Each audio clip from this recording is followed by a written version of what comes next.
As a kid, did you ever dream of becoming a professional race car driver, but maybe it was too expensive or always seemed out of reach? Here at Racing Prodigy, it is our mission to take those dreams and make them a reality.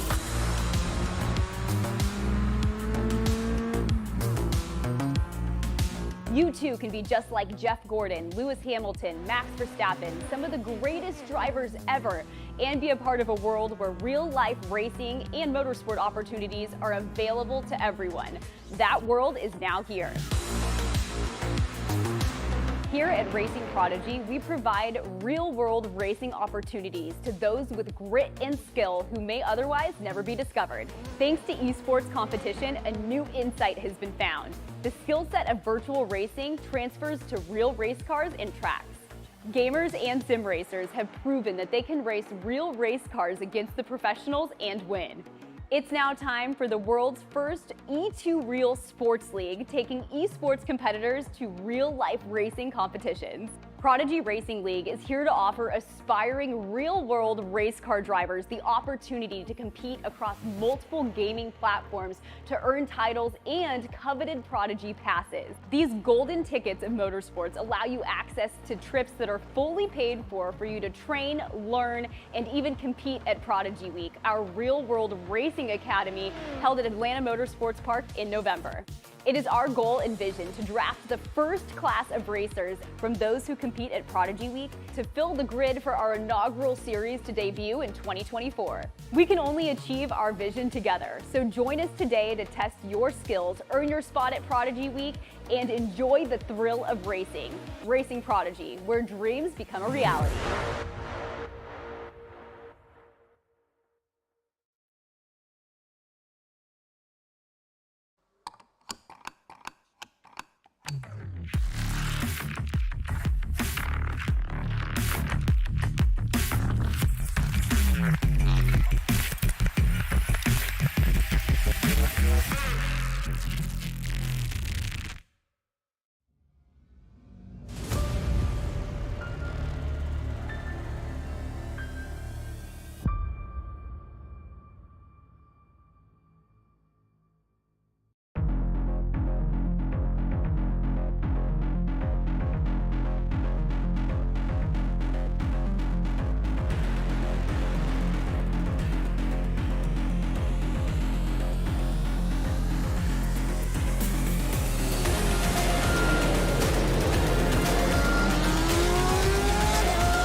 We are less than 2 months away from Prodigy Week, and today the search continues for the next recipient of a Prodigy Pass. For the very first time, the Prodigy Racing League lands on Race Room, and today at the Hockenheim Ring, we'll find out who comes out on top in 2 semi-finals to set the grid for tomorrow's final activities. Hello everyone, welcome to RaceSpotTV. My name is Arjuna Kankipati, delighted to be alongside Joey Tebben as we get ourselves underway for 2 exciting and short races. Joey, what a blast that we've had so far. 4 Prodigy passes have already been handed out. 4 sim racers are going to the Atlanta Motorsports Park at the end of October to showcase their talent in a radical and that fantastic facility.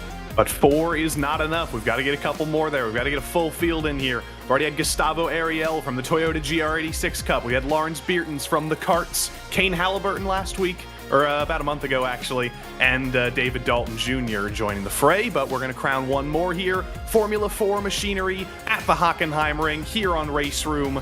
It's a difficult combination. It's a fast combination with those long straights and those heavy drafting vehicles, and it's going to be just as action-packed as any event ever has been.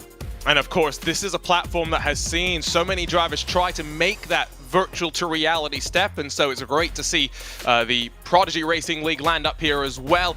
Of course, it all started with the time attack qualifiers as ever, open to the public and ran for 2 weeks, where the top 40 progressed to today's 2 semi-finals. Of course, tomorrow, the fastest 20 of them will do battle on the Sunday. The winner not just walking away with a Prodigy pass, but as well the Grid by SimLab Porsche 911 RSR Sim Racing steering wheel. Second place does win an Aztec Invicta Sim Racing pedal, brake and throttle to maybe give them some more speed in future PRL tournaments. And third gets one of the brand new SimLab GT1 Pro Sim Racing cockpits as well. One of those things so important to have the stability underneath you as we get ourselves underway. Let's talk about that format though, Joey, because the grids for today's semi-finals ordered by the time attack qualifiers. Indeed it is. So qualifying is always important. That's going to set the grid, but racing is going to be important. Move your way forward through the field here. Make sure you're advancing in the top 10. Right now we've got 18 cars in the field for this split. Only the top 10 move on. Correct myself. I didn't mean qualifying grid. I meant car numbers were initially ordered by the time attack qualifiers, and we'll talk you through those rankings very quickly. They're out there for qualifying right now. This is the section of track where I think we're going to be talking most about, Joey. The long run into the, let's say, best passing opportunity, but also the most opportunity for chaos. Yeah, it's a great passing opportunity. It's also a very dangerous passing opportunity, especially on lap 1 with how tight it is. In every type of car you take to this track, when you turn into that hairpin, it's almost hand over hand. So you're trying to make a turn in a parking garage. It's so difficult. And then you instantly have to be back on the throttle here for a little bit of a long straight, then a high-speed kink, flat out through there. Then you're back into the heavy braking zone, into this stadium section. There's 2 very long straights at this track. Turn 1's not the best passing opportunity, but there's plenty of places to pass at Hockenheim. One thing that, speaking with the drivers before, they were saying is you really want to avoid locking those tires, and so we're going to see drivers shifting the brake bias back. It also does mean you can brake potentially a little bit more differently in how you can approach that braking phase into the corner. This is that tricky final sector where even the likes of Sebastian Vettel have shown that you can get things wrong and slide off in what is a slippery section of the track, not just when through these very final section of corners you can find yourself too wide and on to the drag strip. Currently at the very top of the qualifying standings, it's a driver with plenty of F1 esports experience, Michael Romanidis, with a 1:42.998, the only driver to have broken in to the 42s. We'll see if Krippner's going to be able to improve, but jumping up into second now is Jan van der Heide. And look at how close those times are. 1/10 of a second between the top 3, barely a second separating the entire top 16 so far. It's incredibly close. It was incredibly close in the time attack between the top 40 drivers who actually advanced to this event in the first place, and it's only going to be just as close in the final 5 minutes of qualifying here. For those of you who were with us in the previous event, Michael Romanidis was actually very successful. Could have been the driver who got that Prodigy pass, was very aggressive, didn't work out for him though, had an incident, ended up at the back of the field. He's here for try number 2. Max Pfeiffer, not here with us in that last event though. He's trying to go 1 for 1 in Prodigy events. I think Romanidis has been around for now 3 of our Prodigy Racing League semi-finals. Of course, was part of both the iRacing competitions. We had a slightly different community joining us for the SK Racing X30 Miami Cup. And of course, Lawrence Bertens was the Prodigy Pass winner there. And we saw some of those competitors as well in the Prodigy Search Selection Show just a week or so ago, because that's where David Dalton Jr. got his chance to head to Atlanta Motorsports Park. The top 500 in the time attack qualifiers, Joey, are invited to submit a video application, a resume if you will, about why they deserve to be a Prodigy Pass recipient. And our judges, who last time were Arava, sim racing influencer, and Linus Lundqvist, now a NTT IndyCar Series drivers, sift through those applications to find the one that receives a Prodigy Pass. They're pretty good people with an eye for talent. If they're picking you, you know you've done a pretty good job, but you might think it's a battle of racing drivers to get a real-life racing seat. Why isn't it just all about speed? Well, I think everybody knows that racing in the real world, making a career out of racing, is not just about being fast. It's about being marketable. It's about knowing how to talk to people. It's about doing business. So having to do a little bit of networking, a little bit of business, a little bit of a job application of sorts with that video application. It's another important part of making a career in racing if you want to do that from the sim to real pipeline. Absolutely, and as you see a couple more drivers head to the line and instantly reset back to the start of another flying attempt. Von der Heyde's been pipped from second by Lucas Muller. I saw Moritz Lohner, former team manager, former, I guess, founder of Door Esports, jumping in to support some of his counterparts. The one thing that I do look at, seeing a lot of these names, aren't just repeat drivers from previous Prodigy Racing League tournaments, Joey, but I'm also seeing some of the very best on Race Room here today, which is really interesting to see. The mix that you have of the returning faces and Race Room's finest. And it tells you that across every simulator, the best drivers are still going to rise to the top. Whether it's Von der Heyde, who's been successful in iRacing and R-Factor in Race Room, he's rising to the top. Romanitas is rising to the top in the second sim in 2 tournaments so far. Lucas Muller as well. A fast driver's a fast driver, whether they're in iRacing, whether they're in Race Room, or for that matter, whether they're in sim racing or whether they're in real life. We still got 3 odd minutes left to go in this session. As you see, Lucas Muller in the orange Tatuus F4 head to the line. Does not find himself an improvement, and he is only the second driver to have ducked down into that 142 bracket. Joey mentioned about a 1/10 of a second splitting the top 5, but looking down all the way to 18th position, only 1.4 seconds through the field in a car that has a lot of draft, and so that's going to mean plenty of passing opportunities, but qualifying still going to be important as Romanitas heads through the first corner, bumpy on the outside, and sets himself up for another flyer. And putting yourself up front is going to be very important, but in these cars, at a track like this, where on lap 1, everybody's going to be very close, coming into the hairpin, you see Ivan Drovasekov driving through right now, you honestly might want to be second or third coming into lap 1, coming onto that back straight for the first time, because you're going to get the full effect of the draft. These cars are comparatively not very fast compared to some other open wheelers. They've got fairly big wings for the power to weight ratio. They get huge drafts, and you can get huge runs into that hairpin. So if I'm Muller, Von der Heyde, or even Drovasekov right now, I'm not too unhappy with not being on pole, because I know I'm going to get that draft on lap 1, and I know I'm probably going to make a dive on lap 1. I think the other thing to remember is top 10 from today's semi-finals advance to tomorrow's final. So there is a little bit of importance just getting yourself into a comfortable spot in the top 10, but with the type of racing that we're going to expect, if we don't see a breakaway, drivers maybe 6th on back are going to find themselves under a bit of pressure. Out of the final corner comes the Swiss driver, 5th gear and rising, and pumps himself up into 4th, and a pretty impressive time with the pressure now starting to mount. Final attempt surely starting to drop. Have only about 50 seconds left on the clock, so if you started your lap now, you can finish it, but if you haven't, you're all out of luck. Michael Romanitas coming through the final sector here. So high speed, so high commitment. You go that little bit too wide, you end up off track and getting your lap disallowed. But Romanitas is going to come across the line here. Can he improve on his best? No, he cannot. 2/10 off. Lucas Muller also runs the line, another driver with no improvement, and yes, qualifying still underway, the session not officially in the books, but here's a provisional look at the order as they run, and you can see it's 1.5 seconds that splits first from 18th spot, but crucially in that bubble, 6th on through 15th or so. It's only about 0.6 of a second that splits Leonard Krippner from Ewan Baker, and so I think we are going to see plenty of fighting. 2 drivers into the 142s, Romanitas and Muller, with a bit of a statement, Joey, to start off today's tournament. And we did all that talk about how qualifying doesn't necessarily matter. Well, qualifying does matter for your confidence. You want to be the driver who's up front, and you want to give yourself a very big buffer, because if you are 1st, 2nd, and 3rd, likely the only thing that's going to take you out of that top 10 is getting into an incident, is getting turned around.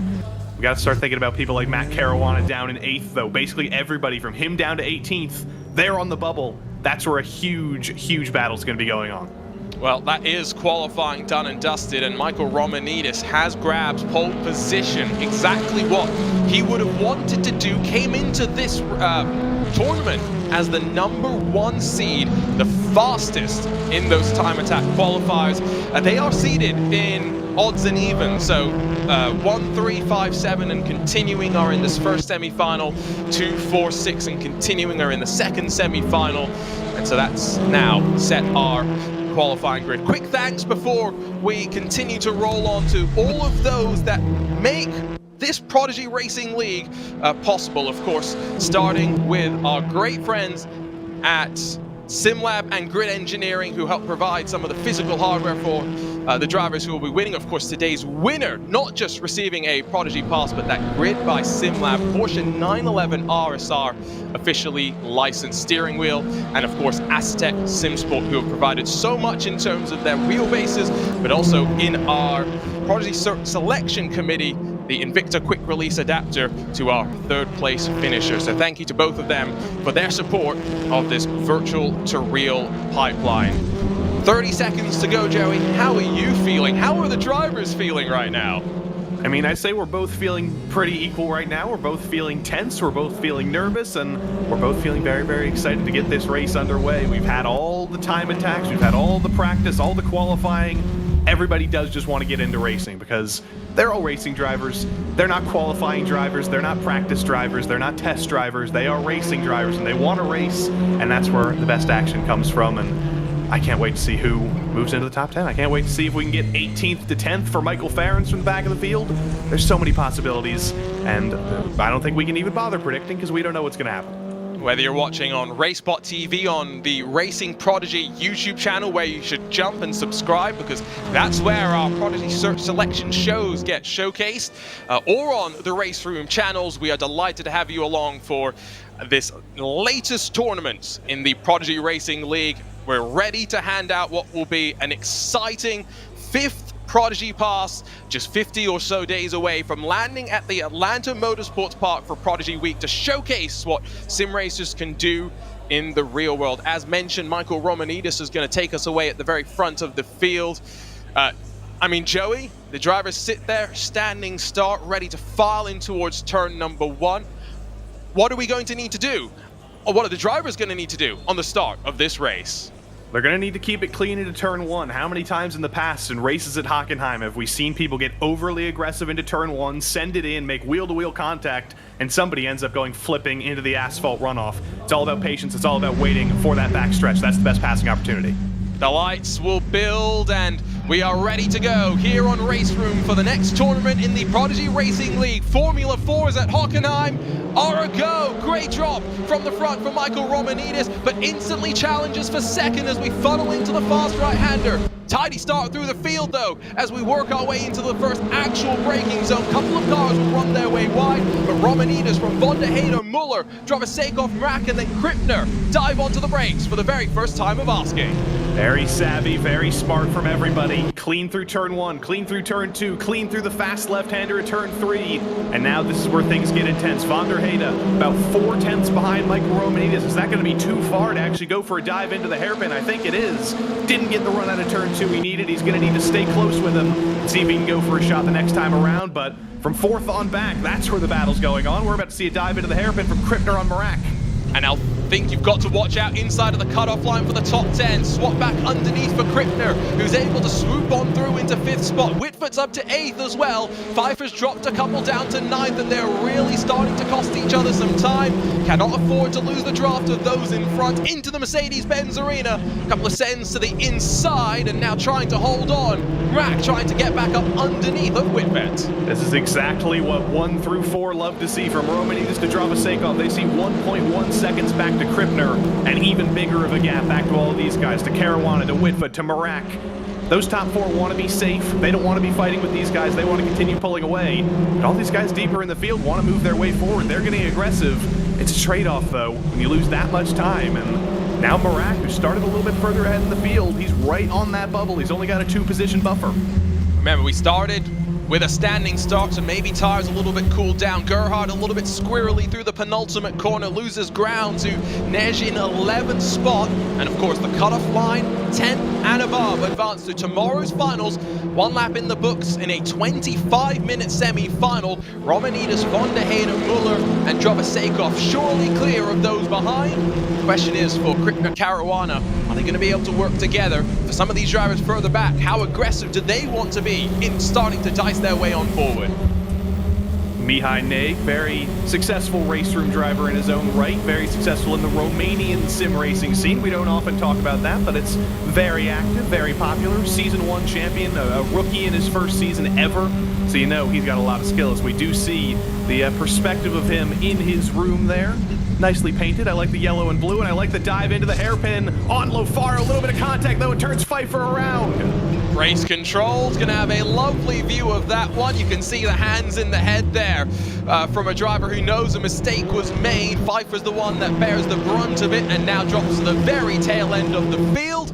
And surely you'd think that Gerhard's in a pretty good spot. Let's not forget the very first Prodigy Racing League tournament semi-final action came to a close and we thought we had our grid set, but no, Race Control had to intervene and a driver got promoted in place of another driver getting demoted. And that's such an easy mistake to make. You want to get aggressive into that hairpin, outbrake whoever's in front of you, and he did successfully do that on Lofaro, but unfortunately there was another car on the apex there of Pfeiffer, and both of the drivers who were initially part of that battle survived, and poor old Max Pfeiffer just sits here thinking, what in the world happened?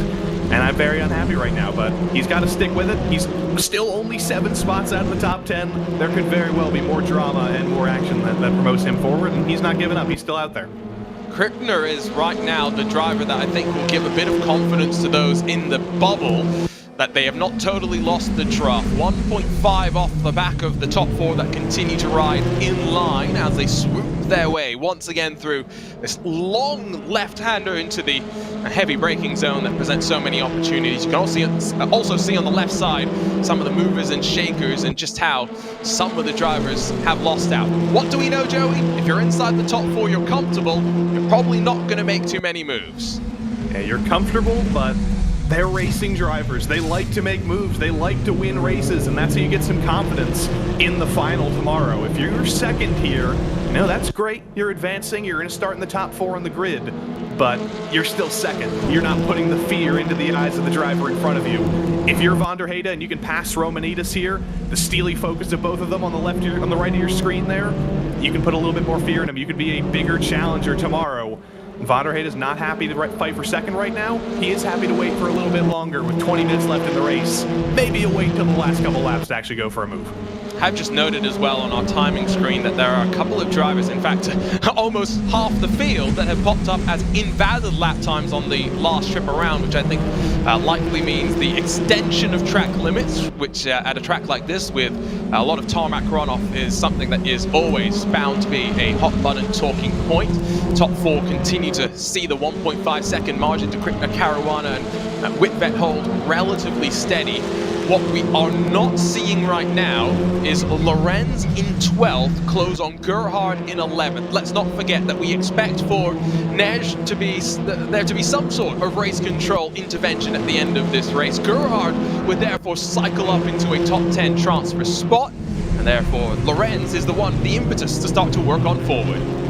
It's hard to do when you're on your own, especially when you have 2 cars drafting in front of you. They can kind of leapfrog each other and move forward, a little bit like a NASCAR super speedway in a way, moving forward, using each other as help. But a little bit further ahead, Krippner and Caruana, I mentioned that they were losing the draft already in on lap 1. They lost the top 4. Well, they're going to fight even more and start to bring in the likes of Whitfoot and Marak and Lofaro as they fight for 5th. Yep, of course, they can't, like we were talking about with Nej earlier, don't want to get in contact with one another and cost each other penalties, but at the same time you can already see with the move being made and Caruana now up into 5th, what was once 1.5 seconds is now larger than 2 seconds. This is not Indianapolis. You cannot swap back and forth and close on those in front. No, you have to be a lot more calculating, and Matt Caruana, just like we were saying for Michael Romanitas, a driver that we've seen repeatedly in the Prodigy Racing League, had qualified for the very first iRacing tournament but ended up not competing. We did see him in the Formula 1600. He's out there and in the top 5 position that he would need to advance to tomorrow.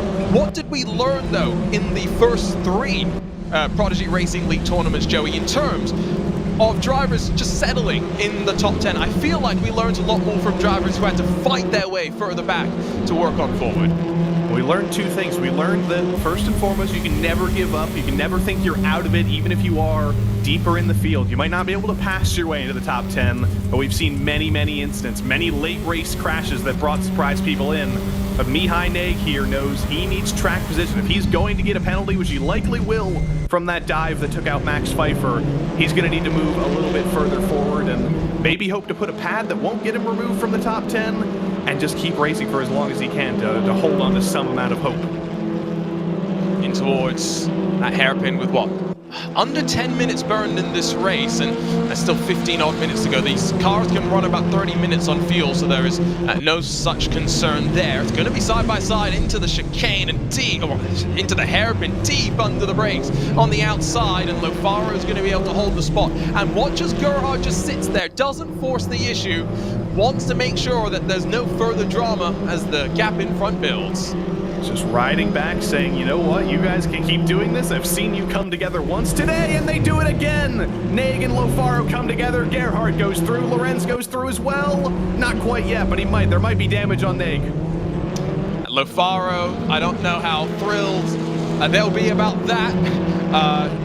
You never want to have to visit the steward's room once in a race, and now Neige is going to have to do it twice in a race. That's going to be slightly awkward and uncomfortable. Gerhard did cycle through Lorenz, not into 10th, but surely into a somewhat decent spot. It's Ewan Baker in 12th that now has, what, about a second or so to close up to 11th to be able to potentially sneak on through into a final spot. All this while, by the way, Kripner, Whitvet and Caruana have not been fighting amongst themselves, Joey. They've understood what they need to do in this middle phase of the race. Riding in line, still pushing 100%. You can see them just on the limits of the Hockenheim track limits. They're still going 100% here, but they are backing off just a little bit in terms of battling. We know Caruana is very aggressive. We saw him in the iRacing event, the GR86, or in the F1600 at Okayama. One of the most aggressive drivers in the field, drove his way forward, made passes like we've seen from nobody else. But right now we're seeing a different Matt Caruana. We see him at the head of the field. We see Kripner behind him lifting, shaking the tires a little bit, getting some heat in. They're not thinking about racing right now. They're just preserving themselves for those final couple of minutes when the battle will really heat up. On board with one of the Door Esports contingent in the field, someone that only started sim racing about 3 years ago, has competed in the 24 Hours of Le Mans Virtual, where they finished in 4th position. ADAC GT Masters Esports Team Champion here on Race Room, competed in the DTM Esports Championship last year, won a trip to the boot camp, competed, got to test in a M2 Cup and an M4 GT4. And one thing that's worrying Joey with all of that experience, you know the other thing he likes to do? Commentate on sim racing. We might be out of a job soon. I did see that. That's worrying for us. We might need a German branch of RaceSpot, though. You never know when that could happen. And if that does happen, Leonard Kripner, you're going to be first on the list, buddy. That's not biased at all. Yeah, he is doing a great job. And like we said, there are so many drivers here with experience in this Race Room platform. I mentioned Lucas Muller as well. He's taken over from Moritz Lohner as the team, I guess, manager for Door Esports. Has so much experience on R-Factor 2, where we go next in the Prodigy Racing League tournaments. That is underway right now, by the way. Head on to racingprodigy.com to learn a bit more. Has competed in F1 Esports Challengers going back before 2020. Set, of course, SRO Esports Race Room, so much success of his own as well. Has competed in iRacing, was in ESLR1 for FaZe and earlier this year on Rennsport. Has done some real racing at the Nordschleife as well. Yeah, we've definitely got some very, very stacked competition at the front right now. I think you may have listed every simulator in the world there. I think we hit every single one. I didn't say Live for Speed, so that maybe that's too old. Maybe Lucas needed to be born a little bit earlier. He's only 22 years young. Yeah, you're younger than me. Shocking. We didn't break out the Grand Prix legends. We know lots of drivers. Well, I mean, there might be some drivers who have experience with that. We've got some folks who were alive in that time. We know that's where sim racing started. Basically, you used to race on your own computer, get your own timing, and compare that with your friends. But those were the dark days before we could actually race against each other. But they still made it work. Yeah, it's crazy to think how far sim racing has come, and it's always a big slide there for Lorenz on the entry into the stadium section at the end of the lap. Yeah, it's definitely come a long old way. Culp, Lofaro, and Parent all fighting for effectively now 13th spot. Up the inside from Parent on Bradley Culp, who's only been sim racing for about 3 months, been taking it seriously for about 3 weeks. I've got to say, someone who's only been doing it for such a short amount of time, as Culp gets off into that drag strip where it is very, very loose, it's not doing too bad, all things considered. And he's had a little bit of pressure, a little bit of anxiety over the last 2 days. He didn't actually have a webcam that he needed to participate in this event, so he went on to Amazon, got one shipped overnight. I'm sure paid an absolute ton of fees to get it shipped here on time, but it did arrive. He's in the event, and you can see that he's very, very happy to be in this event for the first time, and the pressure from Max Pfeiffer behind, though, it's about to be very culpable. Oh, you just had to throw that one, slip that one in there, didn't you? It had to come eventually. Yeah, I'm sure we'll get a couple more puns out of Joey before the day is done. And again, just shows the contrast, right? 3 weeks in serious sim racing versus, I listed the CV effectively for Lucas Muller. Michael Romanidis, he's part of Koana Sims Esport, maybe the biggest team in all of sim racing, and goes back with F1 Esports to their in-person days. So yeah, this is what the Prodigy Racing League is about, giving drivers the opportunities that maybe they would not have had in the real world, and so we get the experience and the inexperience, both trying to use sim racing at that as the bridge to the next level. Speaking of bridges, by the way, Matt Caruana not going to be the bridge between the lead breakaway and the peloton behind. Krippner's been able to get in front. The gap now between 4th and 5th, a large 3 full seconds. Unfortunately for the British driver, Matt Caruana, London Bridge has very much fallen down. It's not up anymore. It is 3 seconds. It is growing and growing and growing, and it's a fight for 5th right now, which isn't the worst thing in the world. It's a fight for 5th, 6th, and 7th. They've got a little bit of a gap back to Gerhardt with Marak behind as well, so they're not going to be happy. They're going to be starting a little bit deeper in the field in the 10ths, the 12ths, the 14ths tomorrow, but they will most likely be in the field for the final if they don't come into each other, if they don't take each other out, and they've got 10 more minutes to not do that. Still seeing a few invalid lap times being reported on the timing, which does continue to show that these drivers are pushing as hard as they can, and with the draft being broken, that is why we are seeing maybe the lap time deviation between the 1st and 2nd. Pat Caruana very much under pressure from Whitford as they cycle out of that hairpin once again. You can see Max almost being able to hold on to the tail end of the draft here, and these are all drivers that would feel confident in holding on to top 10 spots. The only issue will be if you, as we've seen on a couple of occasions before today, get involved with drama that sees you spun around. Yeah, but I would not be surprised if we haven't seen the last incident so far today. I think all these guys are hoping that it doesn't happen to them either, though. Matt Caruana, by the way, only 17 years old. We talk about difference in experience, difference in age for that matter. He's 17. We've got another driver in the field who's, I believe, in the 40s. So you've got generations of drivers. That's what we love about sim racing as a whole. It's not something where you necessarily lose a ton of skill as you get older. You do lose reaction time. You do lose a little bit of the physical ability, but you can compete in sim racing, whether you're 13 years old, like I know some drivers started at about 7, or whether you're 75. I know a guy in sim racing who still races at 75, still competitive. Anybody can do it. Hey, at RaceSpot, we cover a league here for 60+. It is called 60+ Racing Adventures. It is wonderful. The community that you can also find here.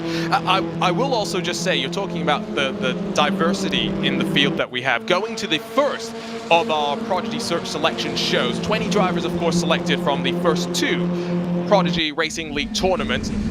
3 of those drivers had racing licenses. 5 didn't have driver's licenses. We had 11 different countries.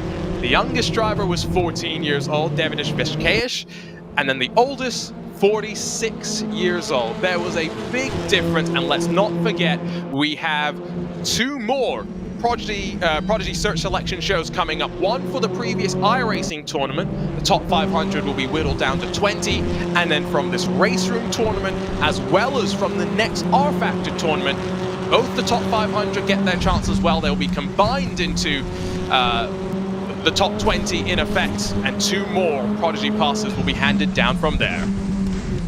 Yeah, bad news for fans of Brantley Culp. We saw him battling with Max Pfeiffer a little bit earlier. It appears he's met his demise at the back of the field. He's out of the race. That's our first actual DNF of the night, which is surprising, seeing some of the contact we've had so far. But Brantley Culp is out. We'll see.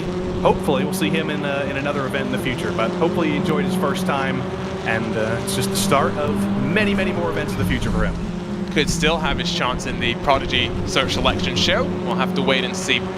clambering over the curb on the exit of turn number 1 once again. Michael Romanidis feeling enough of the pressure to duck back and forth and almost try and break a bit of the draft on the short run in towards turn number 2. Now filtering again through the left, carrying that momentum down.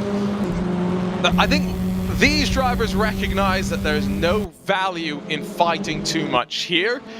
And I almost wonder if this is a benefit for the drivers sitting behind. Because going into tomorrow's race, Joey, it's very easy to run by yourself in clean air. You know what's a lot more difficult to do?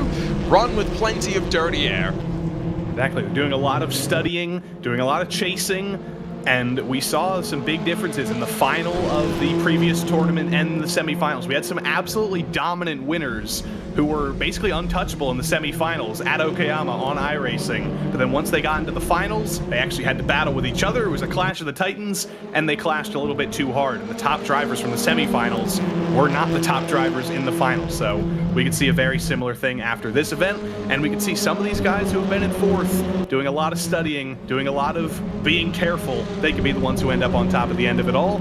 Even Krippner, who's going to start in the top 10 if he stays where he is right now. He might be out of it in this semifinal, but everybody's going to be in it once the final comes around. And again, just remember, even though top 40 advance to the semifinals, there's only one Prodigy pass up for grabs. There's a look at the driver is heading through that final corner up towards the front. I believe that's, excuse me, this is not the front. This is Leonard Krippner and Matt Caruana, excuse me, who heading through that opening corner now. You can see slightly different backgrounds, but similar setup. They both seem to have triple screens wrapped around them. Let's not forget that hardware does not make the driver.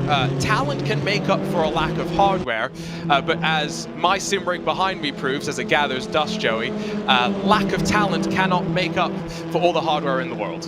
That is very true. How many times have we seen those photos of like Ty Majeski on a laptop in a hotel room with a 10-year-old sim wheel? Anybody can do it. You can be competitive no matter what equipment you have, but these guys have been successful for long enough that they've determined that having the best equipment is kind of what they need to do if they want to further their career in sim racing.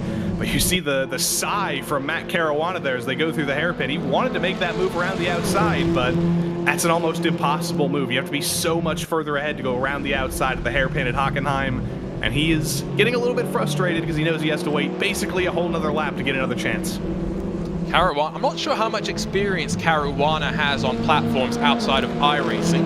Commentated on him, or seen him in a decent number of series there, but showing his versatility and maybe in a car as well, and a type of race that encourages the drivers to be able to switch a bit more easy. There's draft that's involved and keeps you a little bit closer. Caruana and Whitford maybe closer than they'd like, making contact and getting very squirrely in that final sector. But with 4 minutes to go, I believe that these drivers are running up on, is it 3 or 4 laps to go? It'll be 3 laps to go with the time that Romanidis crossed the line. Laps are about 1:45 or so, so 3 laps to go for everybody in the field. It's going to be a 16-lap race. So keep that in your mind for when the next race comes around, because we'll actually have a number. Drivers will know that if it gets around to lap 15 or so, they've waited a little bit too long and they're going to need to start battling. And all these guys are definitely starting. You see Whitford in that orange Formula 4 car behind Matt Caruana in the gray in the draft, but it's a little bit of a double draft. He's not going to be able to peek to the inside. We're actually up towards the front now. It's Lucas Muller who's up the inside of Von der Heide. Room given, move made as well as they funnel out into the Mercedes-Benz arena. I don't think there was really much of a fight put up there, and Romanidis has built up that advantage as they now cycle into the heavy braking zone before the left.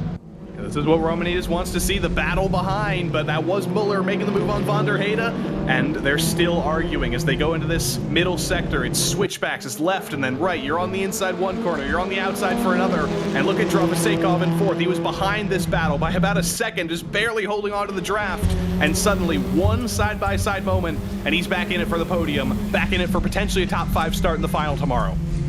You He's going to be the most aggressive, though, of these drivers, knowing that the gap behind is big, but not big enough that a spin keeps them inside of the top 10. Let's not forget that there's still questions about whether race control will have something to say about not one, but two incidents for Nej in that 10th position. Could it be Lorenz and Baker that are fighting for the final spot in tomorrow's finals in this first semi-final action? The Chain Balish Esports driver of Dravisakov. I've talked about Door Esports. Balish Esports have also shown up in numbers as well. Like you said, was in danger of losing the draft earlier in this race, but has been able to bring it back down, and now, not the double, not the triple, the quadruple toe builds him towards the hairpin. It's going to be a pretty big draft for Dravisakov, but does he want to go for the move this time? Will he be able to, or is he going to be forced to be in his familiar position here, just riding in third, maybe just like his country of origin, is being a little bit neutral in this battle, hanging back, seeing what's going on, or not. He's going full attack, and he punts Lucas Muller into the hairpin. Muller keeps it going, but Van der Heyde gets off the worst there. I think Van der Heyde cycles back into third, but this, I think, is the danger with what we were talking about with moving the brake bias backwards. What does that do? Well, it means you have less of a chance of locking the fronts, but you slow down less efficiently. You take more distance to travel, but you're able to control the car laterally maybe a little bit better. It means if you miss your braking zone, what am I trying to say? In layman's terms, if you miss your braking zone, you may be going straight on. Yeah, you're out of luck, we can say that much. But they got very, very lucky there. That wasn't an incident like we saw a little bit earlier with Max Pfeiffer getting turned around. Everybody was able to keep it pointed straight, everybody survived, but you can only get away with so many incidents like that, and if that happens again, I don't think they'll be getting away with it, so we'll see what Dravisakov takes away. Will he be a little bit more conservative next time around? He might have to be, because he's basically lost the draft of third and second again. One final lap to cycle through then. Michael Romanidis is clear at the front. Still watching Kripner, Caruana, Whitvet for 5th, 6th and 7th. While behind them, I can tell you that Lorenz has been able to build up a bit of a gap to Baker for what might again be that final transfer into tomorrow's 30 minutes of action. I mentioned that we have about 30 minutes of fuel in this car, which means that, Joey, what was meant to be a 35-minute final like we've seen in some of the other tournaments, down to 30 for tomorrow. It'll be high intensity, a little bit shorter. Got to make your moves when you can, but there was a possibility if you went a little bit longer than 30 minutes, you would have had to put fuel in the car, but that does not happen in Formula 4 racing in the real world, so we're going to go realistic, and it's a realistic battle with Van der Heyde and Muller still going at it. They're not scared by Dravisakov behind him. They're interlocking wheels coming into the flat-out left right-hander. They may not realize it's the final lap of the race, apparently. Van der Heyde's back to second, but with Muller trying to squeeze on the inside. Outside switches back to inside, and as they fight for second, Romanidis breaks away at the front. Van der Heyde has still got the momentum, but around the outside, can Muller hang on into the final sector? Into the stadium section, into turn 12 here. It's so hard to go side by side. It's so hard to stick it around the outside. But Van der Heyde in that gray, silver, and orange car, forced to back out of it. He's got to stay in third. And I think if Muller can hang on for 2 more corners, he's got second. Well, it was fastest in the time attack qualifiers, fastest in qualifying, and then dominance in the race. Michael Romanidis barely breaks a sweat in the semi-finals of the 4th Prodigy Racing League tournament. This Formula 4 at Race Room, no match for Romanidis. Wipe a couple of drops of sweat off the forehead, but not too much. He led from the very beginning, almost broke the draft on lap 1, got a little bit scared a little bit later as he was caught, but he didn't stress that much. He'll be stressing a lot more tomorrow, though, because, well, he'll be facing the winner of semi-final number 2, and everybody behind him once again. We'll get the results up now as the drivers officially have all completed the race. It's Michael Romanidis, the race winner, but punching in all of that draft for those behind. Not the fastest lap. Instead, Lucas Muller second, Van der Heyde third with the fastest lap, and Dravisakov fourth to complete those drivers in that top 4 breakaway. Krippner in front of Caruana in the battle to the end, while Whitfit, Mrak, and then Gerhard should all be somewhat safe in their spots in tomorrow's finals action. The question will remain as to those behind. Will Neж see race control intervene for not one but two penalties? Have to wait and see. Lorenz, Baker, Lofaro. They may just miss out. Maybe one of them squeaks on through, but Parent, Farrant, Pfeiffer, and Colt, unfortunately, are done for this race room Formula 4 action. That is one semi-final done. Like Joey, I think, alluded to earlier, we've still got the second semi-final to come. We'll hopefully grab a chat with some of the drivers before we go racing once again, but a little bit more action and intensity at the front than I was kind of expecting, Joey, and kind of what I assumed we were going to see a little further back. Yeah, I mean, I didn't expect that dive from Dravosekov into the hairpin. He was pretty safe in fourth. He didn't seem like the driver who was going to go for that dive, but he did. And I do wonder if he might run into some trouble with the stewards as well. He didn't take anybody out. He did end up being the loser in his own move, but he did make contact with Muller and Van der Heyde, so we'll see if he does survive to the final tomorrow. And we'll see if Neg survives to the final tomorrow in that top 10. Lots of stewarding things to happen in the stewards room. Not on track, but because of what happened on track. For those that were watching, they can judge relatively how many laps to expect, when they're going to need to really push it in the closing stages of the second semi-final. What else do you think they will have been watching? Do you think they will have noted some of the drivers really running that brake bias pretty rearwards and some of the mistakes that we saw as a result of that? That seems to be what most of the drivers in the field are doing. We heard from some of the drivers before the race that they are moving it back a little bit so they can be a little bit more aggressive into the braking zone, so they can not turn and brake at the same time, because that's a fast key to a lockup, but you can be more aggressive. You can send it in a little bit deeper, but if you are battling with another driver, if you're a little bit too deep, that's where Collision Central comes in. That's how you can lose your P10 or lose your top 10 finish off of the track. I think everybody's going to be thinking, we can be a little bit more conservative. We don't need to make any contact, but we know we can definitely race. Let's see if we can have a chat with semi-final one winner Michael Romanidis, and hopefully he's able to hear us and he's standing by to have a chat. Michael, a dominant performance from you in qualifying, one of two drivers to break into the 42s, and then also in that race itself. Talk us through your emotions now, just in a great spot heading into tomorrow's finals. Yeah, thank you. Yeah, I mean, the result couldn't have been any better, obviously, with P1. Well, for tomorrow, it might be P2, all pole position, so we have to wait and see for semi-final 2. Yeah, not quite as dominant as it may have seemed. Yeah, in qualifying, had to pull out a pretty decent lap, about a 10th of my PB. I knew other people may have been a little bit quicker going into that quali, but of course, in the 10 minutes, managed to put in a semi-decent lap, I would say.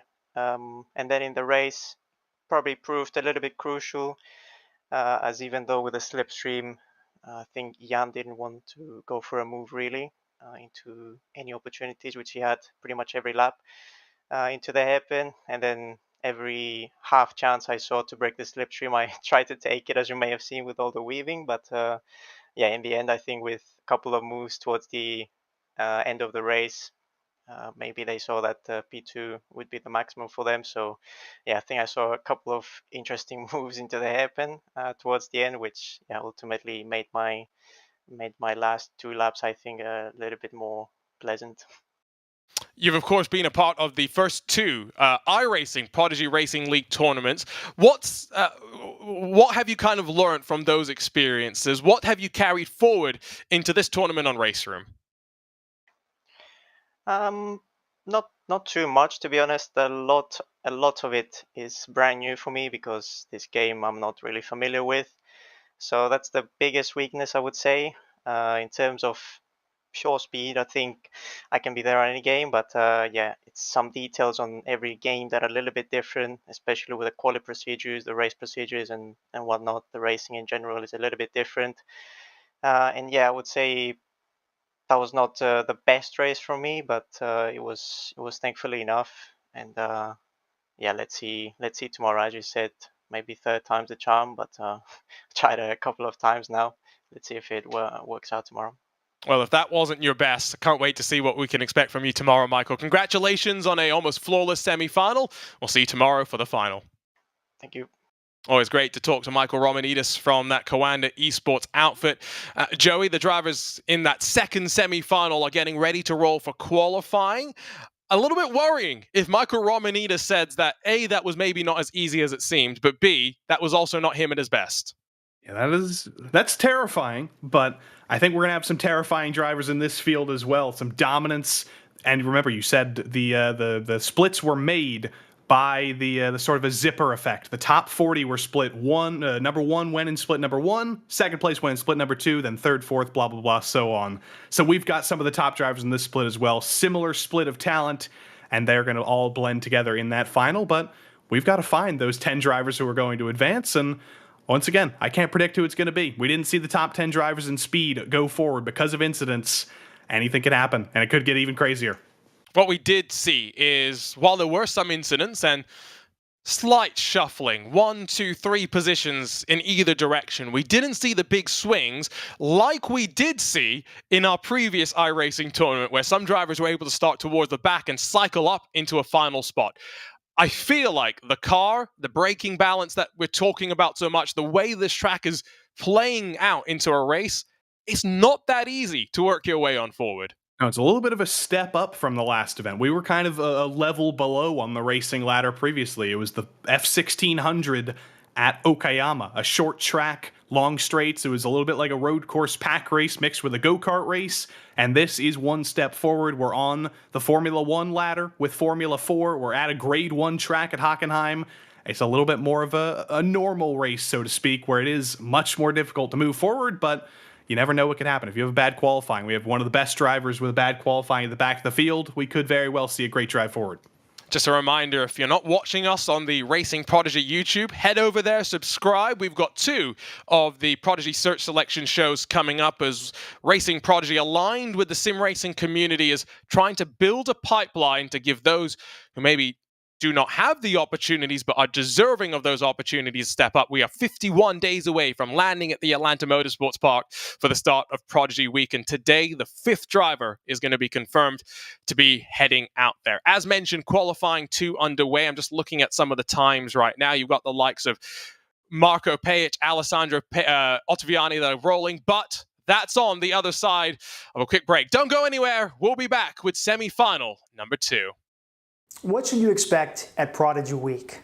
Well, as a Prodigy Pass recipient, lots of seat time. We're going to put you on a skid pad, autocross course, kart track, on a sim using SimLab, Grid, and Asetek Sim Sports equipment. But most of your seat time will be in the Radical SR1 race car on the main track at Atlanta Motorsports Park. Now, you'll have a pro coach review onboard video and data. You'll work with PitFit Training, who trains IndyCar and NASCAR drivers. You'll work with Dr. Nick Molinaro, who helps pro athletes perform under pressure. You'll be interviewed, but don't worry, you'll get media training by DKC, and we're going to live stream it all on Racing Prodigy's YouTube channel, with behind-the-scenes look into how it all goes down. We're going to open it all up, share setup information, data, and more, because we're here to provide access and opportunity.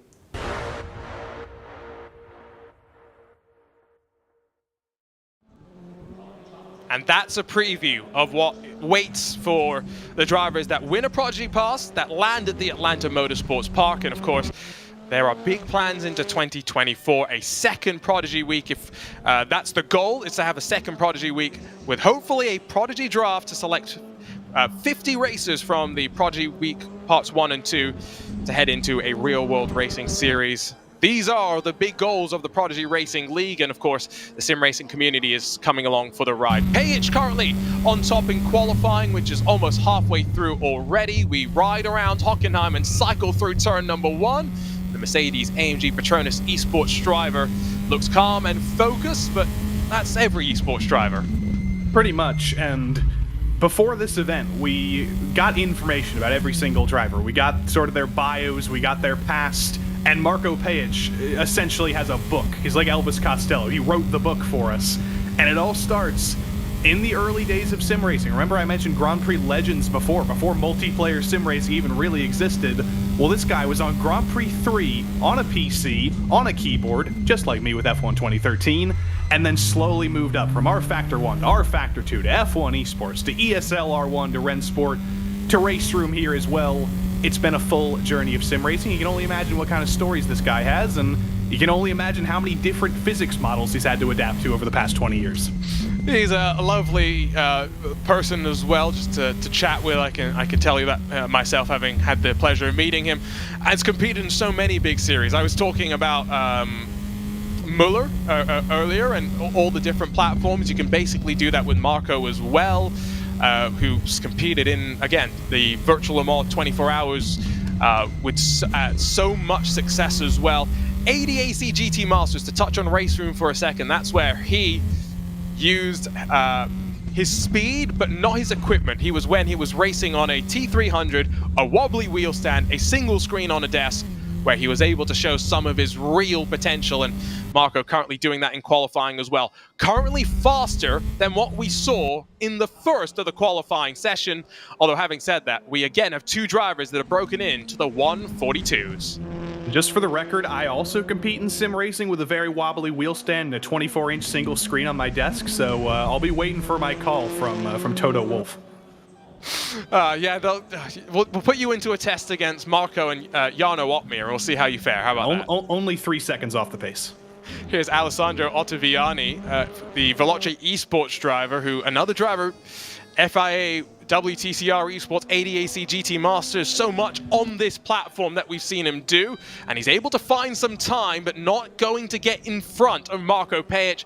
He's still half a tenth of a second away from the 42.885 that Pejic has been able to punch on in. I don't feel anyone is beating that. No, I don't think so. I think he might have to wait until tomorrow to be beaten, but he's very, very, very, very closely followed by the rest of the top 4. Even down to the end of the top 17 is separated by 1 second. I think that's closer than in semifinal number 1. And even 18th and 19th, they're barely out of 1 second. It's 1.1 seconds separating the entire top 19 so far. Already seen a couple of Door Esports drivers finish in the top 10 of semi-final 1. Here's Florian Haase to add to the contingent of blue and white.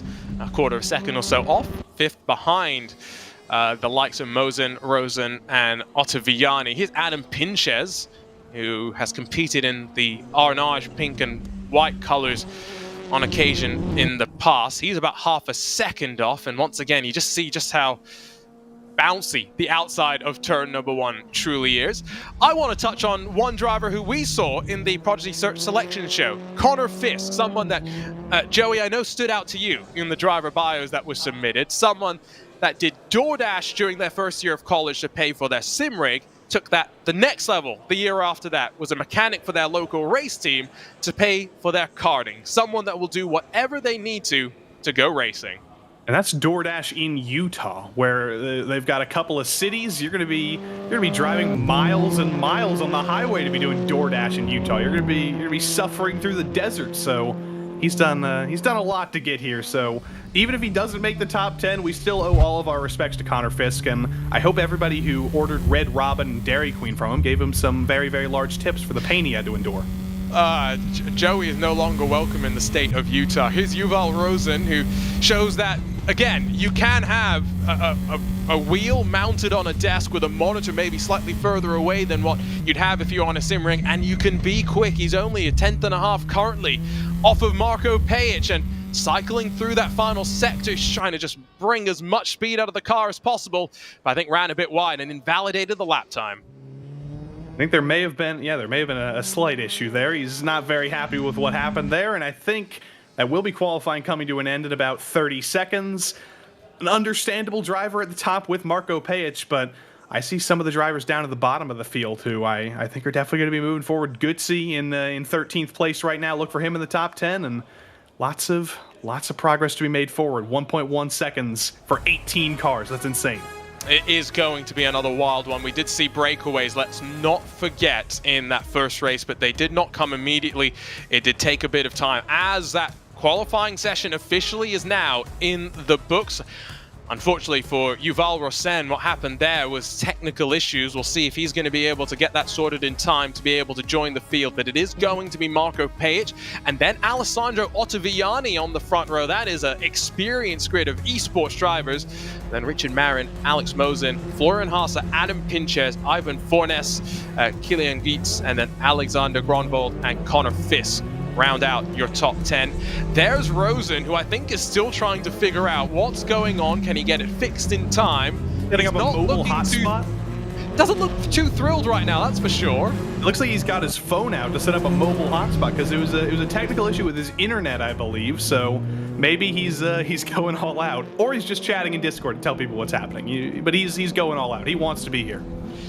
All of these drivers want to be here. They have fought their way in through the time attack qualifiers, where only the top 40 make it into the semi-finals, and now with 70 seconds to warm up before they build to a standing start, and another 25 minutes of racing. Boy, did that first one set the expectations high. 4-car breakaway at the very front, and given the margins in qualifying, I feel like we should touch on something that came into effect in the previous iRacing tournament, Joey.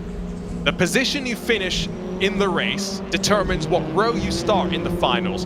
However, which side of the row, aka if you start in front of the other driver on the row, is determined by who has the fastest lap during your race. Exactly. It's mathematical, it's somewhat complicated, but it's something to consider. If you are even the race leader, can you set a faster lap than Michael Romanidis did in the previous race? If you're Marco Pajic and you are going to win this race, can you take pole instead of him?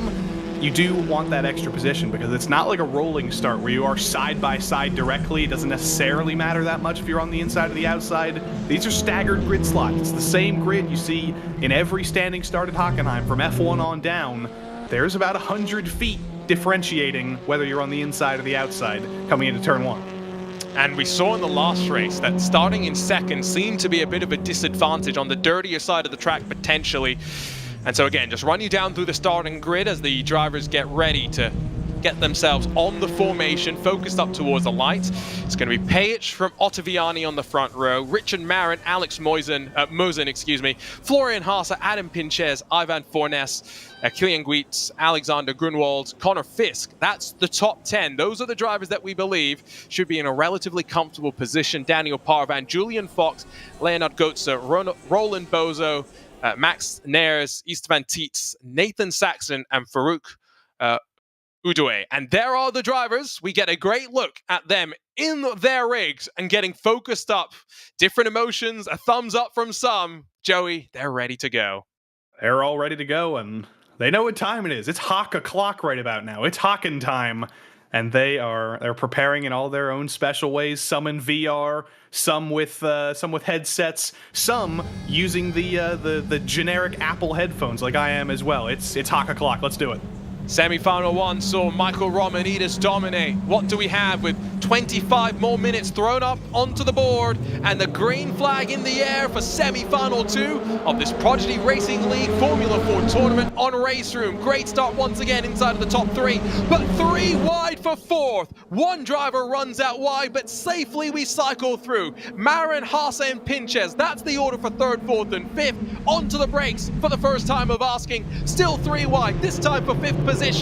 This time it's chaos on the opening lap, and we're not even up to the hairpin. 3 by 3 down the back stretch now. They've resolved it just a little bit. 2 by 2 now, as Pinches does hang on to the top of the train. Mosin, Gweet, Grunwald, Fornes, Parvan. They're all in the fight as well, and critically, even though they ran 3 wide for about the entire first sector, they're still in draft range of Florian Haase up ahead, of Marine up ahead. This could be a train all the way down the field if we don't lose some drivers to the hairpin as we almost did in the background. And that was looking rearwards from Pinches, so they got through safely. This is that top 10 cutoff area. Of note, I do not see Rossell on that left side of the screen, and so I do. He's down in 12th position, was able to get it sorted in the nick of time, but definitely not where he would have wanted to be. This is the danger area, though, in effect, Joey, the top 10. It is. It's a bubble. You see, I think that might have been Rosen almost getting into the wall on the exit of that large curve there of turn 11. but everybody's still clean. Everybody's still pointing forward. There's a lot of drama in those opening quarters, but it seems like everything's been resolved for now. Now we can start to get into the racing rhythm. Now we can start to get into maybe some separation and some packs. As I got jump scared there. That was not a real spin. Florian Haase is still very much still pointed straight. End of the opening lap. All 20 cars still only split by about 19 machines, I should say, split by about 6 or so seconds. So the draft is funneling through the field, but there's once again a chance of a top 4 breakaway if it plays out in the way that the leaders will want. I did see that in our Racing Prodigy YouTube chat, some of the Mazda Racing family are here to support Nathan Saxon, who's currently racing in the Spec MX-5 Challenge in the real world, with 12 years of iRacing experience that carried him there. Here's Connor Fisk, though. All those DoorDash hours, all those mechanic hours to be able to go karting, and now just outside of the top 10 and a chance of tomorrow's finals. In the draft of Parvan, pulls to the inside, not late enough on the brakes, though, to make that move work.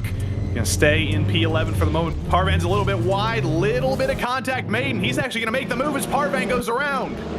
And that was unfortunate for Parvan, who drops down to the tail end. I think was able to gather it up, but not before slipping to 19th spot. Connor Fisk now the one with the magnifying glass from Race Control as Goetze swoops up and underneath and through to the top 10.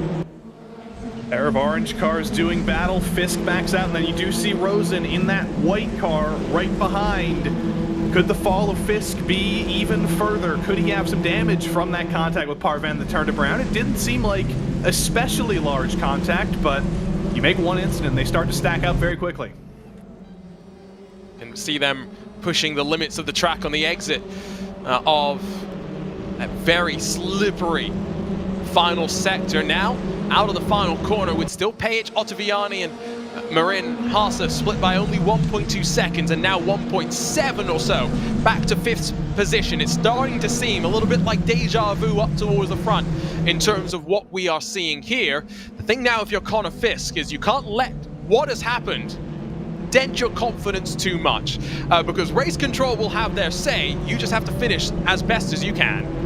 Got to keep racing, still 21 minutes to go. You never know what can happen, but I think we know what's about to happen right now. You've got Yuval Rosen right behind Fisk. He's getting a double draft here from both Fisk and Goetze, and you know he's going to be aggressive. He had a scare before the race even started with some technical issues. He got back in the session just in time, and he is getting aggressive around the outside in the hairpin. He's going to outbrake Fisk around the outside, but he's too late. He's going to have to switch it back and try and get the run on exit. Interlocking wheels, and I think he's just about made it work. Still side by side, but he's going to have the inside coming into turn 9. Oh, beautifully done. That's respect shown on both sides as well to allow that move to play out nicely. And the swap around happens, and Rosen puts the technical issues behind, and now almost gets tagged from behind. But onto the anchors just in the nick of time for Fisk. Did see Ottaviani and Marin swapping around for second. Marco Pejic has started to build a bit of a buffer at the front as Fisk gets very wild and loose with the exit curve. Just runs himself that little bit too far beyond the racing surface. Goetze, by the way, in his notes to us, Joey, called himself the personification of a Monaco merchant. Now, I think that means that he needs to get a few more sims that have Monaco on them, because he feels confident that if we go there, he's up towards the front. You never know if the Prodigy committee's thinking about that. Could we have the Monaco Masters in the future? You never know. We've got so many simulators. We've got so many drivers who would love to race at Monaco. I'm here for it. Monaco Masters 2024. That's my endorsement right there. Joey just wants the chaos. That's really what I'm feeling right now. Turn 2, Rosen trying to set up this long run. You can see Goetze trying to get on the power earlier. That carried him a bit wide and now tightens the left-hand cut back onto the straightaway. Rosen's in the draft. Now starting to build upwards of 200 kilometers an hour as we build up the revs in through 5th gear.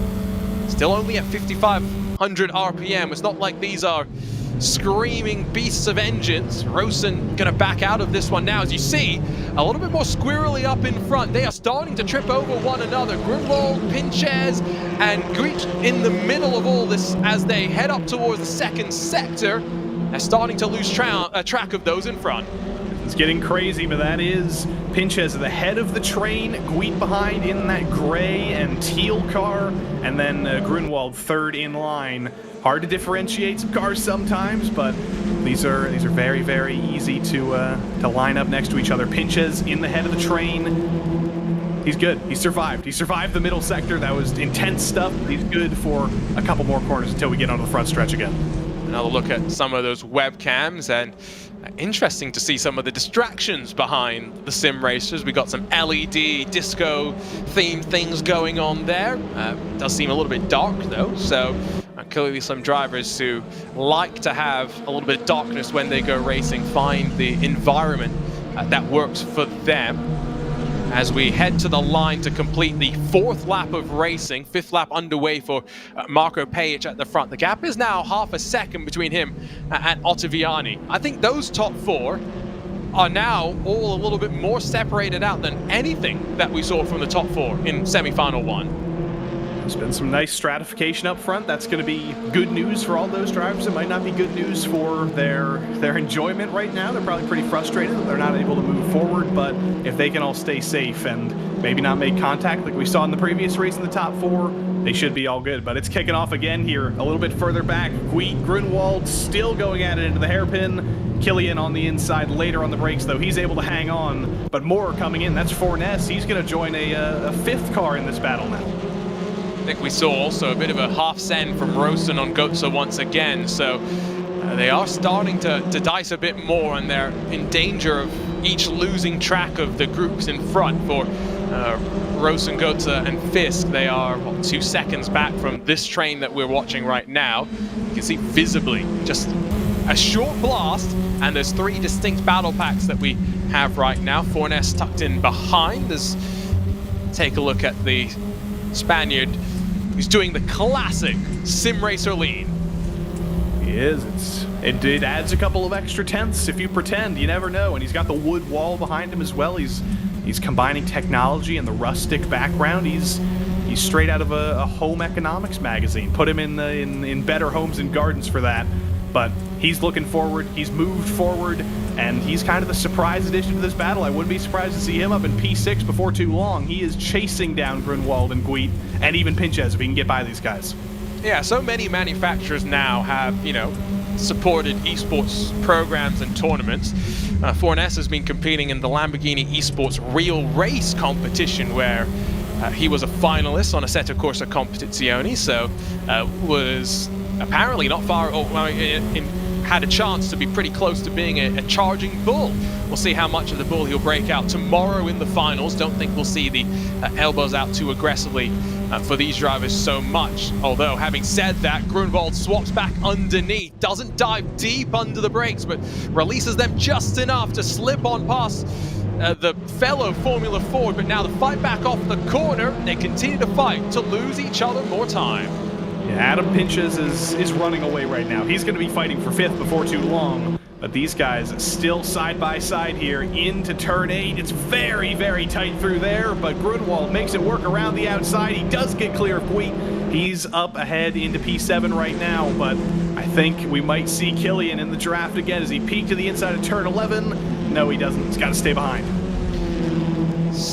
Figures things out for the time being. Leonard Götze is up 4 positions so far in this race, amongst some of the bigger movers that we've seen in semi-final action to have worked forward from outside of finals contention into a qualification spot.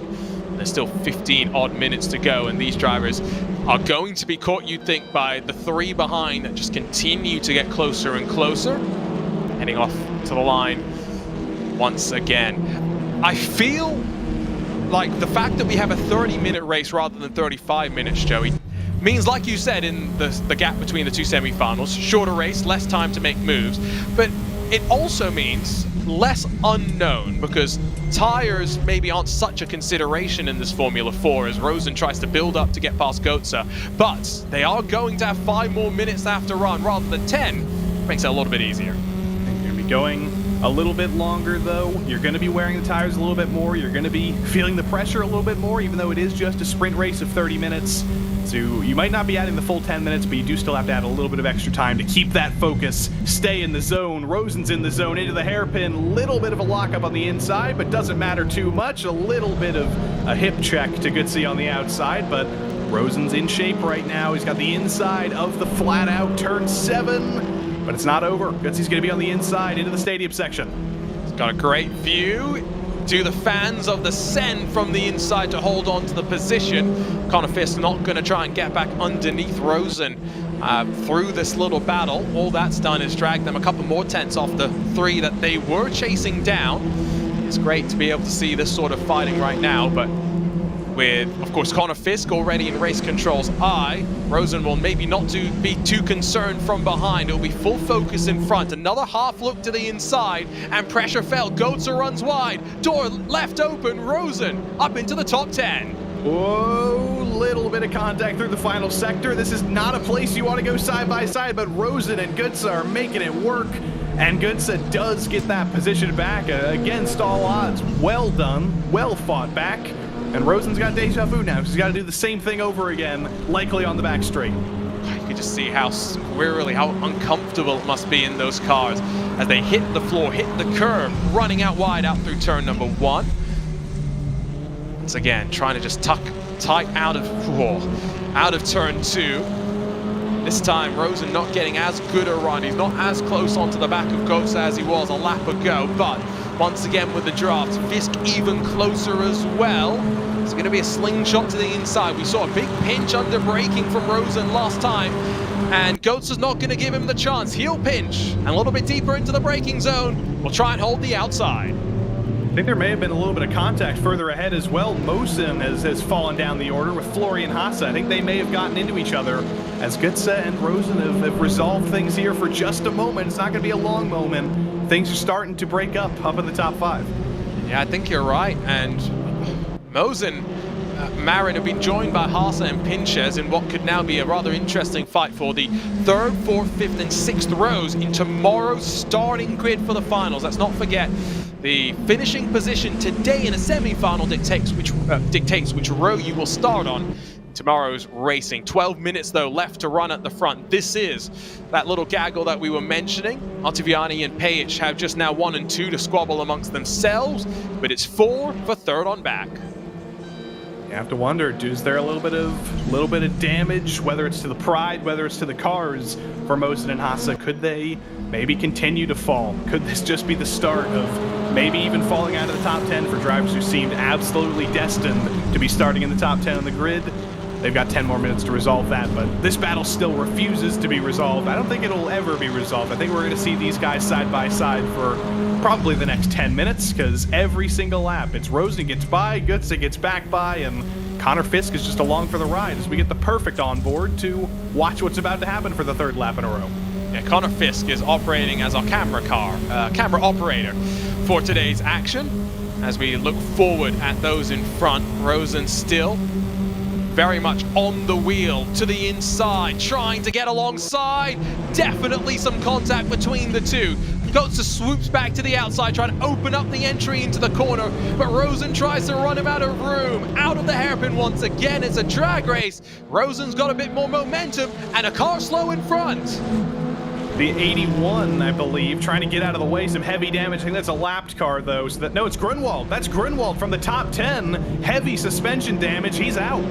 And so something happened in that second gaggle. Mosen, Haase, Marin, Pinches that has seen Grunwald drop out of a final spot and down to the pit lane with 10 minutes to go. Arvan's out as well. He was out a little bit earlier, though, I think.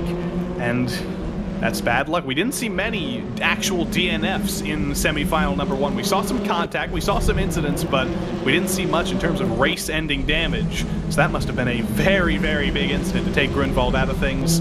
And now suddenly, Rosen and Goodsey are both safe in the top 10, and Connor Fisk might have to start getting a little bit more aggressive to at least get P10 on the track for the moment. Again, on track. I think that's the important distinction. What will race control have to say about the moment that we had in the early stages. Bit sideways out of the opening corner, lost some momentum, and I think under pressure potentially from Bozo on the outside, who definitely is trying to commit and pinch. Fisk swoops out wide and brings the car back under control, but with momentum lost, and now trying to defend from not just Bozo but Tatuus as well. Yeah, this is about to get tough for Connor Fisk because he's got two people behind him who are hungry to get by him. And he's got a little bit of damage on the car, a little bit slower in a straight line, and we might just be 3 wide to the hairpin as here comes Istvan Tatuus in that gray and white and blue car. Fisk later on the brakes, but there's the switch back from Bozo. Beautifully executed, but is it going to give the position come the next corner, trying to clear himself, and now Bozo finally able to do so. Fisk down to 12th, and if Istvan Tatuus can get to the inside, he might be able to make the pain even worse. Not going to be able to get the move done just yet. The slide back for Connor Fisk at least prevented for the time being. Roland Bozo, by the way, in terms of notes, said that has only been sim racing a couple of years, mostly in touring cars, so a bit out of his comfort zone, is a bit sideways there. And you can't use the right foot to save a Formula 4 like you can a touring car. Also says he does some amateur autocross in the real world. Really interesting to see where these drivers find their hobbies bringing them. The old parking lots of Hungary, they're doing some good autocross over there. I've done a little bit of autocross in the US here, and it's certainly a stepping point to get into real racing. It's not necessarily racing, so to speak. It's just a time trial, driving through cones in a parking lot. But if you want to get some real experience behind the wheel of a car, controlling a real vehicle instead of just a simulated vehicle, we do see a lot of drivers using autocross as sort of a training ground to combine with sim racing to get into a real racing career. It's one of those places as well where you have less emphasis on the wheel-to-wheel, so you have more emphasis on car control and making sure that you're making the most out of it. Here's going to be potentially at least 2 wide, if not 3 abreast, in towards the hairpin. Guit's got the lead with Fornes, and now Rosen tucked up behind. Goetze in the mix as well. Fornes gets pushed wide, escorted off the track. That was a little bit rude. Just a little bit, and you do have to think about incident points here. There is an incident limit, but it is fairly high. It's 30 incident points that gets you kicked out of the race. Incident points are fairly similar to some other simulators you may be aware of. You get 1 incident point for going off the track, 4 for car contact, and 2 for loss of control. It's going to be very, very hard for anybody to reach 30 incident points, but if you are abusing the track limits a little bit too much, you do have to think about that number. Absolutely, and it's why I called out in semi-final 1 that there were a lot of invalid lap times that we saw. We'll have to keep an eye on that. Just a reminder as well that these drivers do have a bit of pressure to make sure they have the fastest race lap that they can, because again, finishing position dictates which row you start on for the final, but which position on the row, either in front or behind, is determined by which semi-final driver on the row had the fastest race lap. So it means a bit of work for our stewards to go and tot up the numbers and order the grid, but emphasis for the drivers to get the most out of the race, not just in positions, but lap time as well. Hope that you can get a little bit of a draft potentially. Hope that you can get some of the quadruple drafts that we can see in the trains here. Like if you are Goodsey, for example, at the back of this train, you're getting a quadruple draft coming into the hairpin, and you're going to be very, very quick so you can keep it on the road. Fastest lap right now is a 1:43.3. That came from the leaders, but if some of these guys can get an absolutely triumphant draft, they could be up there as well, and that's going to help a lot when you're starting deeper in the field. The outside once again, long way around, but maybe a better place to get some momentum on corner exit, or a great place to get a bit of a switchback as Fornes tries. Drama behind. Rosen's had an issue out of the top 10. Connor Fisk has gone on through. Bozo and Tatuus are now 11th and 12th positions. 5 minutes to go. The top 10 still in flux. Fisk and Bozo, Fisk back up into the top 10 for the moment. Bozo trying to switch it back. Look at Tatuus as well. Suddenly, one of these guys is going to advance instead of this being a battle for 11th, because Rosen is not entirely out of it. He's still about a second back, but might have damage, might be struggling right now. And suddenly, Connor Fisk has the ultimate pressure on him to try and hold off the 2 Hungarians. There's action everywhere, and it bodes well for tomorrow's final. Remember, 1 p.m. Eastern, join us for the 30 minutes of action that we will have, not 35 as we've had for a couple of our other previous tournament finals. It is 30 minutes to account for the reduced fuel capacity of these cars. Connor Fisk runs a little bit wider through that final corner as Bozo tries to go tighter, gives the momentum to the American heading off towards the line. Remember, we still don't know what race control has to say. Connor Fisk has got to fight as though he is in a final spot right now. Bozo, Tatuus, and Rosen, the three that are trying to rip it away. I'm looking at my timing screen right now. If you look throughout the entire field, all the drivers who are still out on track right now, all 17, only 6 of them did valid laps the previous time around. They're all playing with those incident points. They know they have a buffer. They know they can run off a little bit more and still be within the limit of the rules. It's the final 3 minutes. You've got to invent a new Hockenheim, basically.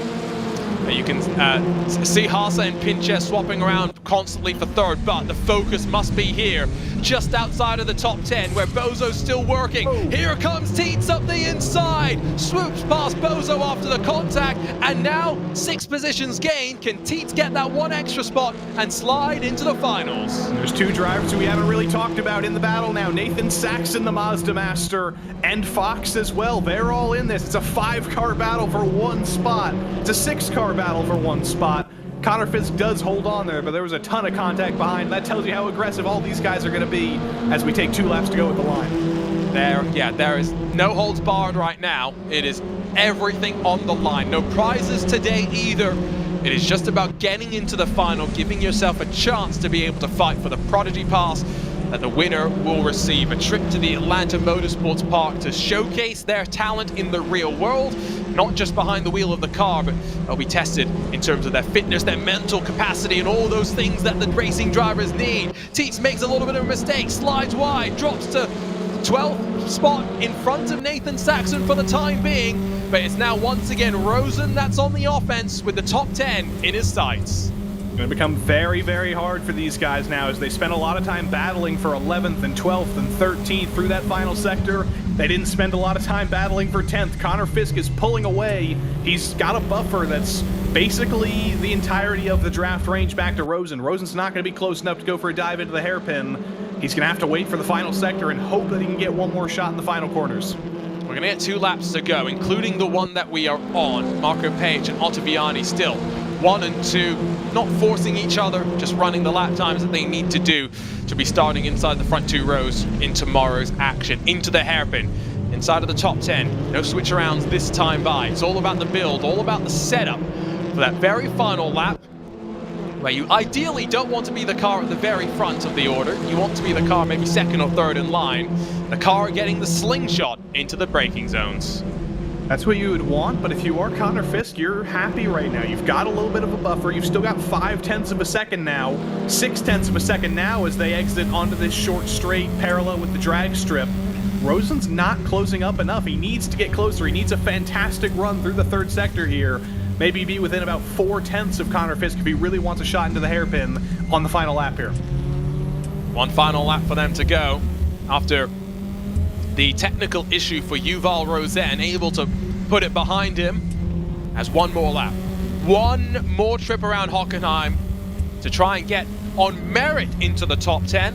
We'll have to wait to see what race control has to say come the end of this one. Fisk tries to break the draft. Not sure if I'd do that in a short run in towards turn number 1. Aggressively through that opening corner. Look how much they're trying to push.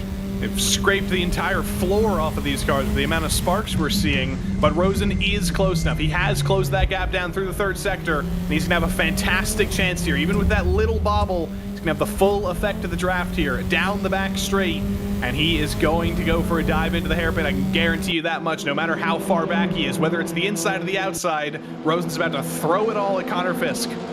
Is he going to have to come from another postal code? Is he going to force Fisk into a mistake? It's a tight line from the American into the hairpin, who runs wide, misses the apex. Rosen gets the elbows forced out wide, and now maybe with a broken car. Tatuus comes on through, Saxon as well. There's Fisk has been disqualified. Frustration all around. Connor Fisk has been disqualified. He's reached the incident limit, I think, with that contact. He's out of the top 10. Tatuus is suddenly the last car in the top 10 with Rosen's damage. Incredible stuff. And you know what? While that's all been happening, Marco Page, Alessandro Ottaviani, as calm as you'd like at the front. Semi-final 2 sees two drivers with a calm, trouble-free race advance on forward to tomorrow's final of the Prodigy Racing League Formula 4 tournament on Race Room. Marco Page matches up with Michael Romanidis pole position and then a flawless victory from there. The drama's not done and dusted just yet though. A drag race to the line, but Esteban Tietz does enough to hold on to a top 10 finish. You're gonna have to remind me where Esteban Tietz started, but I'm pretty sure he started all the way at the back of the field in 18th or 19th. What a drive forward for him to advance here against all odds. Incredible stuff, 7 positions gained. There's the unofficial race results, we should say, because Race Control has not had their say just yet. Page, the race winner, and with the fastest lap. That is likely to see him grab the pole position for tomorrow's final. We'll get confirmation for you come 1 p.m. Eastern tomorrow when we go live for the final.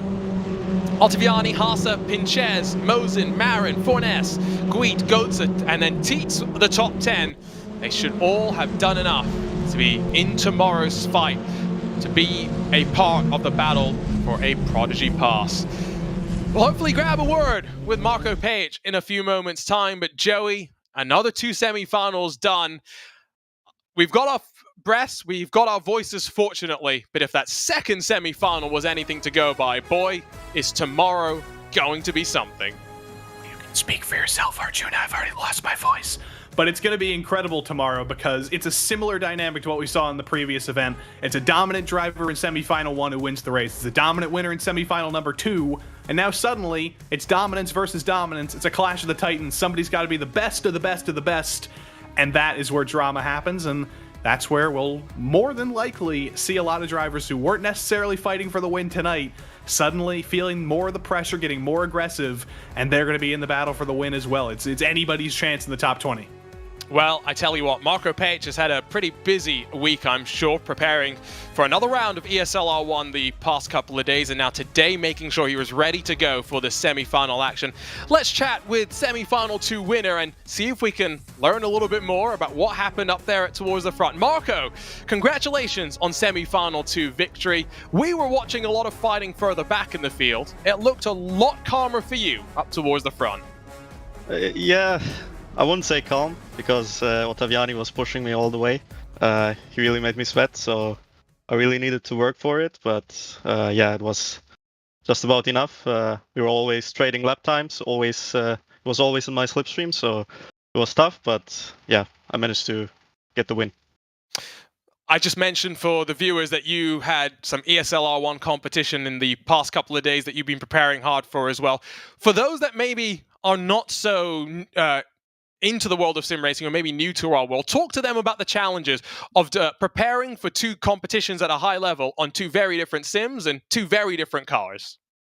Oh, it's very difficult because you need to adapt. Every sim is different, so you need to adapt to what the sim needs you to do. Like, tire models are different, and the way you're driving, also completely different cars. F4 compared to GT3 cars, so you really need to reset every single time you jump into another sim. And but I think it's a good trait to have, to be able to adapt to different cars, which is my goal. And I made it work today, and hopefully tomorrow as well. What do you think you're going to need to be able to do tomorrow to win that Prodigy pass? You'll be on the front row with Michael Romanidis, plenty of strong drivers, but we haven't really seen too much fighting up towards the front just yet. Yeah, I think most of the drivers just took it easy. We know that you can't really break away with these close gaps at the front. As long as you're within half a second, you'll get a slipstream. So it's very tough to break away, especially when everyone is within a couple of hundreds. And yeah, it's going to be tough tomorrow. It's going to be decided on the final lap, I think. And yeah, I'm looking forward to it. I like the sound of that as well. Settled on the final lap. Marco, congratulations on a great semi-final performance. We'll see you tomorrow for the finals. Thank you very much. Always great to chat with the Mercedes-AMG Petronas esports driver Marco Page. And Joey, he said it wasn't calm. Michael Romanidis said the very same thing. And I think both will make a claim that today we did not see the best from the both of them. However, tomorrow, when we battle out there for 30 minutes, the Prodigy pass on the line for just one driver, hopefully they show up with the best they've got to give. And only hope, and we don't even have to hope. We know that they will. I can probably imagine that both of those drivers are going to be doing some extra practice in the next 24 hours, make sure they're absolutely in the zone, and making sure that when they get to tomorrow, they don't crumble under the pressure now that everybody's together, and it's one of them too. I think they both want it to be them, but they don't want anybody else to break up that battle. They want it to be Titan versus Titan, Romanidis versus Pajic. That's probably not going to happen, though. We're going to have some surprises. The other thing just to remember is even though we only took 20 drivers today to tomorrow's final, the top 500 from the Time Attack qualifiers get a second chance through the Prodigy Search selection. We'll have another committee come together for the iRacing tournament that we just ran with the Formula 1600. A second search committee comes together for this race room tournament and the tournament on R Factor, which is underway right now. You can enter for free by going to racingprodigy.com. Even if you're not going to be the fastest on that sim, Joey, it's a great chance to show the judges what you're all about and to impress them some other ways. It's always worth a shot. You never know if you're going to make it if you don't give it a shot. So even if you don't think you're the top of the top or even top 20, you might just be good enough. You might surprise yourself. It's always worth a shot. So go up there. I'm sure the link is up there or down there or over there or somewhere, but you'll find it. Just don't click on my face. That's okay. Yeah, don't do that. For now, it's time to say goodbye, but don't forget, 1 p.m. Eastern, we return to the same places, RaceSpotTV, Racing Prodigy's YouTube channel, and to the Race Room channels for the finals of this Race Room Prodigy Racing League tournament. The Hockenheim at Formula 4, with Formula 4 has already delivered so much action, and tomorrow will be no different. Don't forget to stay connected to the latest comings and goings in the build-up to Prodigy Week. Make sure to follow Racing Prodigy across of social media. Final Prodigy passes for the first Prodigy week are being handed out in the next couple of weeks. For the entire team behind the scenes, for everyone at RaceSpot, for Connery Maddock on production, for Joey Tebben, alongside myself, Arjuna Kankipati, thank you so much for joining us. We'll see you tomorrow to send another driver to the Atlanta Motorsports Park to show what sim racers can do in the real world.